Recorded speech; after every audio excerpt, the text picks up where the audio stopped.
Let me tell you something most brands would never say out loud. We didn't build the community. They built us. I'm talking about the Hall of Mages, our character creator program. When we launched it, I honestly thought a few people would throw in some fantasy names, pick a class, maybe a power or two, and that would be that.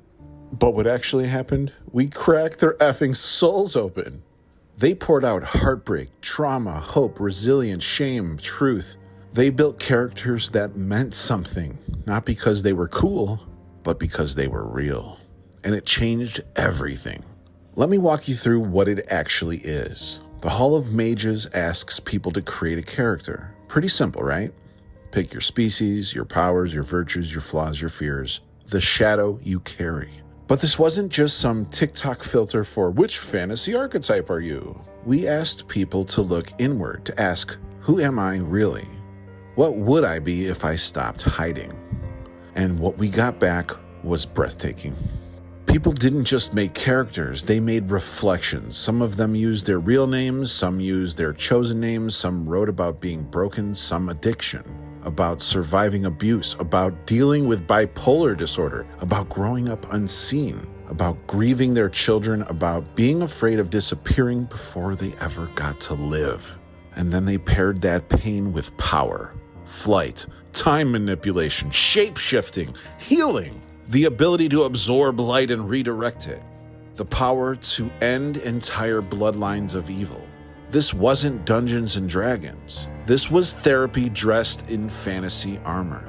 We realized something. The Hall of Mages wasn't just for a game. It was for the people. Because when you see yourself as a character, you give yourself permission to grow, to change, to evolve, to let go of shame, to admit you're still writing your story. And when you submit that character into a shared universe, you're no longer alone. You become part of a tribe, but not one based on race, gender, class, or labels, one based on truth, one based on intention.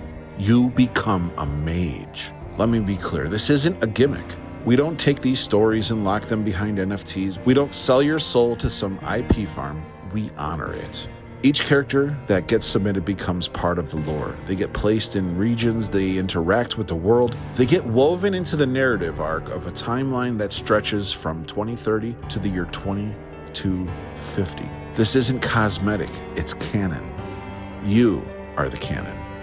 We built MageTCG on the belief that everyone has a story worth telling. Not just the loud ones, not just the famous ones, not just the ones with perfect brands or curated trauma. Everyone.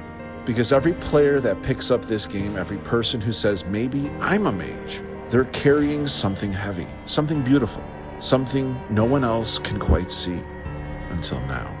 So yeah, this might look like a card game from the outside, but underneath it's a cathedral of broken souls learning to cast light again.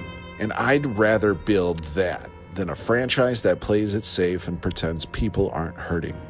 Next time, we're going to shift gears. We'll talk about me, or at least the version of me I became for this project, Elder Mage. Why I built a time-traveling wizard from the year 2250, why I chose to speak from the future, and how that character became my shield, my sword, and my compass all at once.